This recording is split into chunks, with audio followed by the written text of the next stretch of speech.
नमस्कार साथियों, DM coaching class में आपका सभी का एक बार फिर से स्वागत है। मैं दीपक सर आपके लिए लेकर आया हूँ फंडामेंटल राइट की क्लास नंबर 3।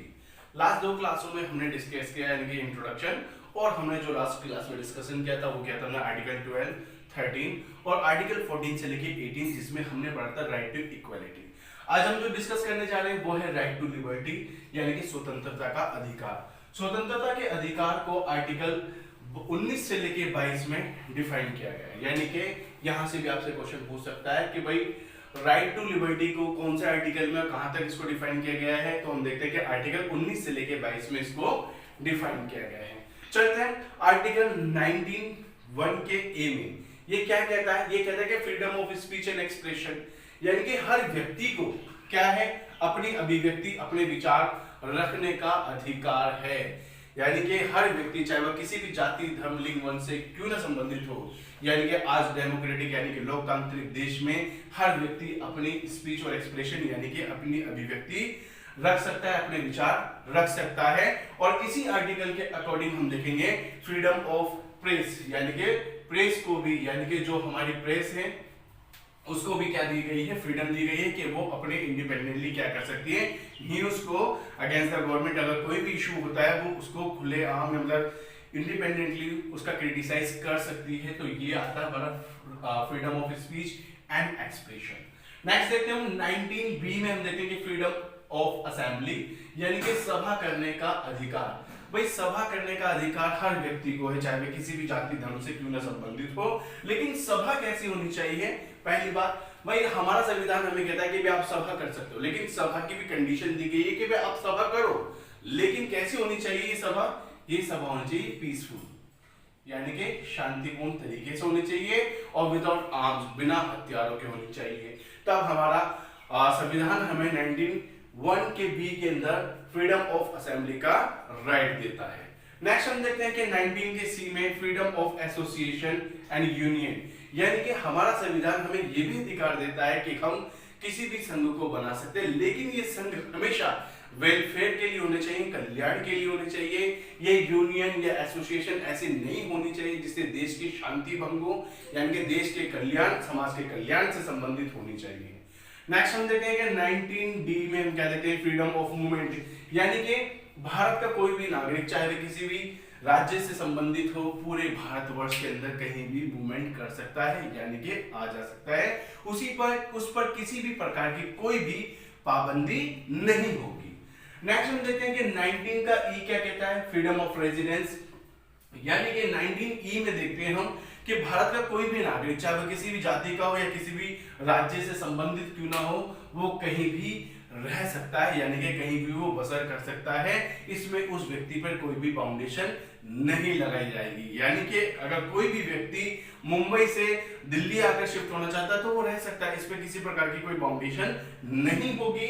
लेकिन यहाँ पर सब आर्टिकल 370 को हटाने से पहले यहाँ पे एक रिस्ट्रिक्शंस थी, ये थी जम्मू एंड कश्मीर, यानी कि कोई भी व्यक्ति जम्मू कश्मीर को छोड़कर भारत के किसी भी राज्य में रेजिडेंस या स्टेबल हो सकता है, लेकिन जम्मू कश्मीर को छोड़कर। लेकिन हमने देखा 2019 के अंदर आर्टिकल 370 समाप्त की जा चुकी है, यानी कि अब धीरे धीरे करके लोग जम्मू कश्मीर के अंदर भी आके बसने शुरू हो जाएंगे, वो भी रेजिडेंशियल एरिया बन जाएगा। लेकिन अभी चूंकि माहौल यहाँ का थोड़ा गर्म रहता है, अभी धीरे धीरे करके हालात सुधरेंगे तो धीरे धीरे करके लोग जम्मू कश्मीर में भी, अब जो पहले रिस्ट्रिक्शन थी वो हट चुकी है, अब जम्मू कश्मीर में भी एक लोग बस सकते हैं।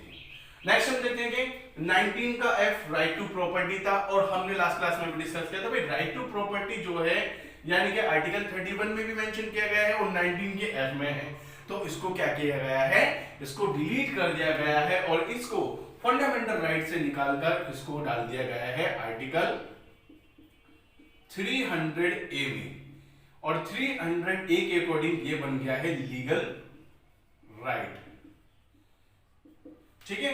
नेक्स्ट हम देखते हैं कि 19 का जी फ्रीडम टू प्रोफेशन, यानी कि कोई भी व्यक्ति चाहे वो किसी कोई भी राज्य से बिलोंग करता हो, वो अपना प्रोफेशन चुन सकता है, ऑक्यूपेशन चुन सकता है, ट्रेड कर सकता है, बिजनेस कर सकता है। लेकिन ये जो प्रोफेशन होने चाहिए ये कभी भी ऐसे होने चाहिए जो नॉर्मल हो, ठीक है, यानी कि आप किसी भी प्रोफेशन को अपना सकते हो, लेकिन कभी भी ये एटॉमिक एनर्जी से रिलेटेड नहीं होना चाहिए।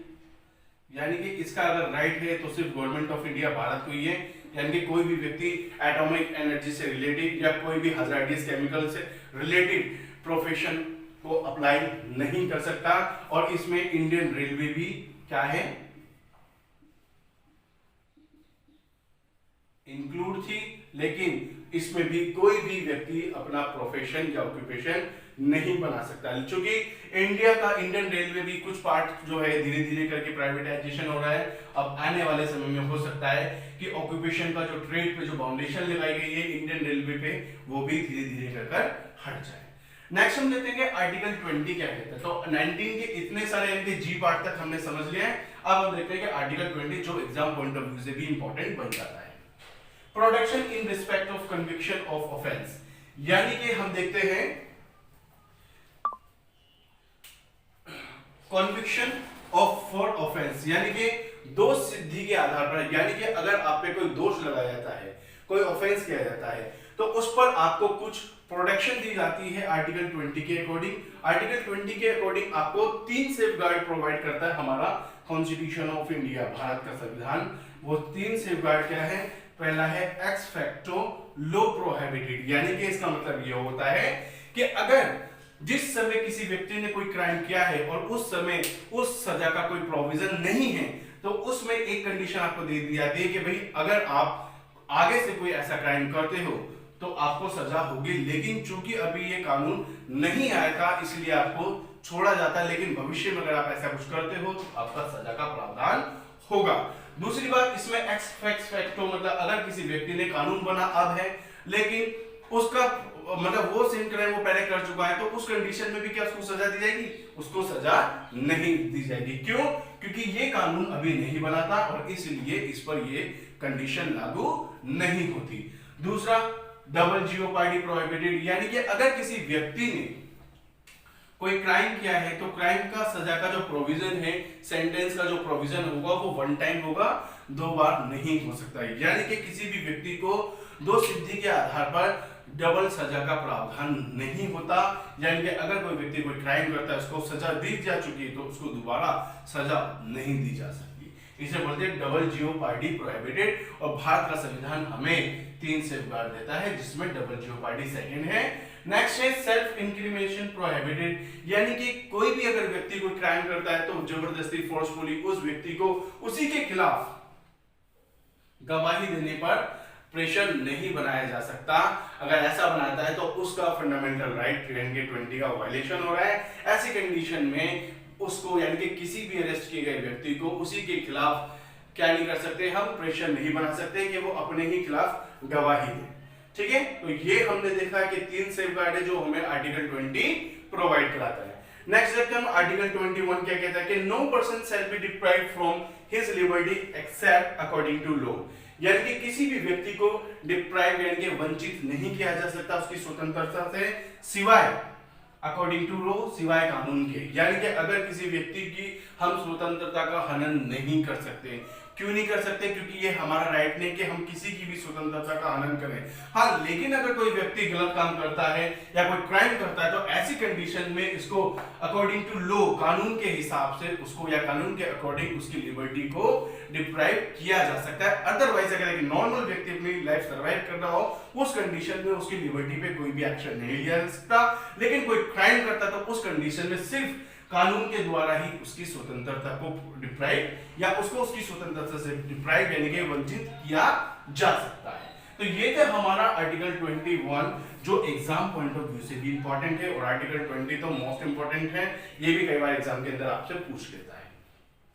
चलते हैं नेक्स्ट आर्टिकल की ओर। आर्टिकल 21 का ए राइट टू एजुकेशन क्या कहता है, ये क्वेश्चन भी बहुत इंपॉर्टेंट है एग्जाम पॉइंट ऑफ व्यू से। तो हम देखते हैं कि राइट टू एजुकेशन को बाद में जोड़ा गया है, यानी कि जब हमारा संविधान बना था राइट टू एजुकेशन उस समय भारत का हिस्सा नहीं था संविधान का, यानी कि फंडामेंटल राइट का।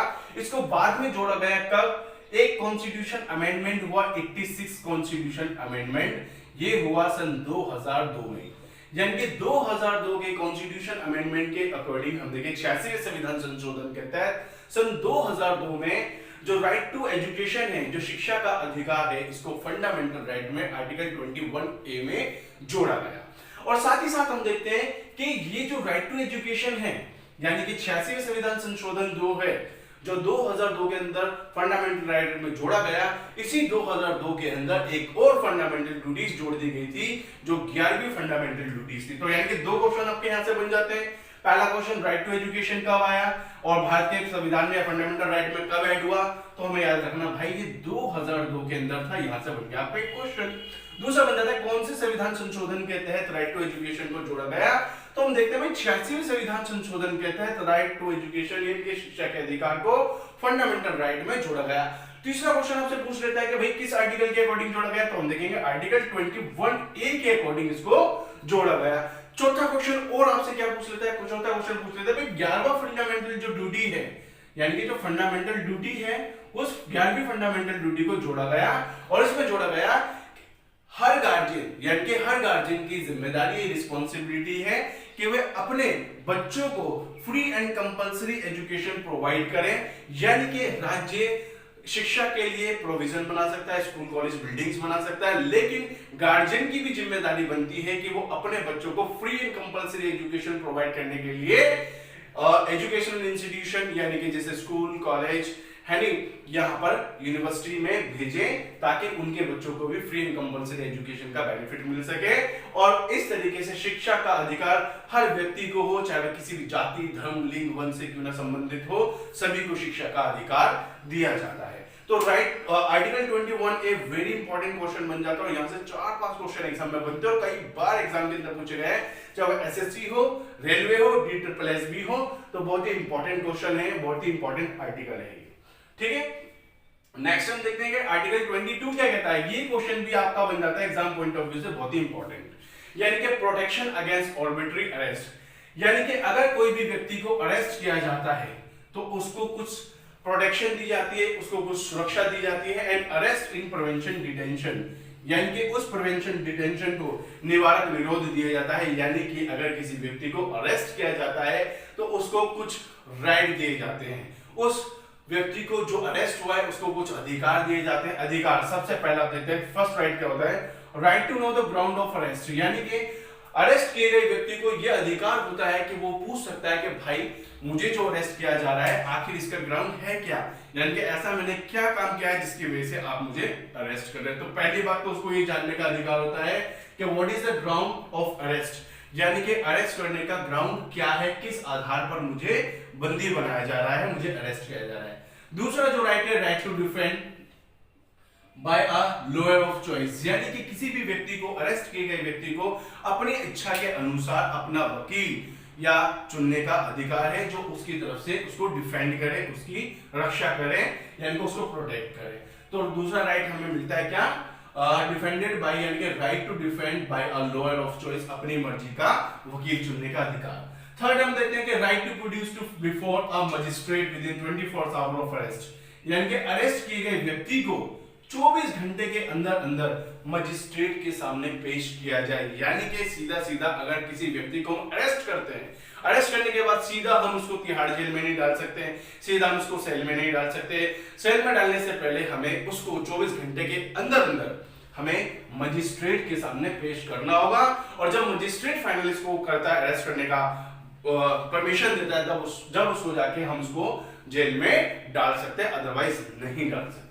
तो ये देता है हमारा आर्टिकल 22, अरेस्ट किए गए व्यक्ति को कुछ प्रिवेंशन डिटेंशन यानी कि निवारक निरोध का अधिकार। नेक्स्ट हम देखते हैं कि हमारा जो थर्ड फंडामेंटल राइट है वो राइट अगेंस्ट एक्सप्लॉयटेशन, शोषण के विरुद्ध अधिकार। शोषण के विरुद्ध अधिकार हमारा आर्टिकल 23 और 24 में यहां से भी आपका बन जाता है कई बार क्वेश्चन। नेक्स्ट हम देखेंगे आर्टिकल 23 क्या कहता है। आर्टिकल 23 कहता है trafficking in human beings and force labour prohibited, यानी कि इसका मतलब ये हुआ कि हम ह्यूमन बीइंग को, यानी कि जो इंसान है उनका हम व्यापार बिजनेस ट्रैफिकिंग नहीं कर सकते, ये गलत है, यानी कि उनका एक्सप्लॉयटेशन हो रहा है। ये ठीक है, ये हम नहीं कर सकते। साथ ही साथ हम किसी को भी फोर्स लेबर के लिए मजबूर नहीं कर सकते, यानी कि हम किसी से जोर जबरदस्ती कर किसी से भी काम नहीं करवा सकते। अगर हम ऐसा करवाते हैं तो उसका मतलब है कि हम उस व्यक्ति के फंडामेंटल राइट के आर्टिकल 23 का वायलेशन कर रहे हैं। नेक्स्ट हम देखेंगे आर्टिकल 24 क्या कहता है। आर्टिकल 24 कहता है कि चाइल्ड लेबर प्रोहिबिटेड, यानी कि जो आज बाल श्रम है ये बिल्कुल प्रोहिबिटेड है, यानी कि इसमें एज क्राइटेरिया बताया गवर्नमेंट ने 0 से लेकर 14 इयर्स के बच्चों को हम किसी भी प्रकार का कोई काम नहीं करवा सकते, ना इनको किसी फैक्ट्री में, इंडस्ट्री में, चाय की दुकान या कहीं भी छोटी मोटी संस्था में छोटा मोटा काम करने के लिए भी नहीं कर सकते। क्यों?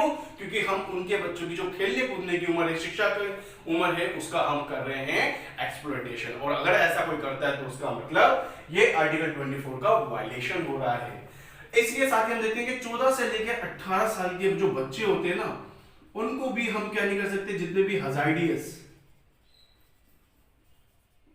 यानी कि जो खतरनाक इंडस्ट्री है, फैक्ट्री है, वहां पर भी हम काम पर नहीं रख सकते। अगर ऐसा हम रखते हैं तो उसका मतलब ये भी प्रोहिबिटेड है। बिल्कुल आर्टिकल 24 कहता है कि भाई ये बच्चों का जो श्रम हम करवा रहे हैं वो बिल्कुल गलत है। यानी कि नॉर्मल वे में देखें तो 0 से लेकर 14 साल तक हम किसी बच्चों को किसी काम पे नहीं रख सकते हैं, क्योंकि उनका क्या हो रहा है, एक्सप्लॉयटेशन हो रहा है। ठीक है। दूसरा, अगर कोई बच्चे 14 साल से ऊपर के भी, लेकिन अगर वो खतरनाक फैक्ट्री में, इंडस्ट्री में काम कर रहे हैं तो इसका भी वायलेशन माना जाएगा आर्टिकल 24 का। तो इस तरीके से आज हमने यानी कि फंडामेंटल राइट के 3 पढ़ लिए हैं। नेक्स्ट क्लास में मिलेंगे हम नेक्स्ट फंडामेंटल राइट के साथ। दोस्तों, अगर आपको क्लास समझ आई तो प्लीज इसको ज्यादा से ज्यादा शेयर करें, ताकि आपके साथ जो आपके फ्रेंड है जो अदर कॉम्पिटिटिव एग्जाम की तैयारी कर रहे हैं उनको भी क्लास से बेनिफिट उठाने का मौका मिले। और प्लीज इसको सब्सक्राइब करें और लाइक, शेयर और कमेंट जरूर करें। जो भी आपकी क्वेरी है इंडियन कॉन्स्टिट्यूशन से रिलेटेड या कोई भी टॉपिक हो तो प्लीज इसको कमेंट बॉक्स में जरूर डालें। मैं इसका अगली क्लास के अंदर कोई ना कोई सॉल्यूशन या आपकी जो भी प्रॉब्लम होगी इसको सॉर्ट आउट कर दूंगा। तो दोस्तों, मिलते हैं नेक्स्ट क्लास में, तब तक के लिए बाय।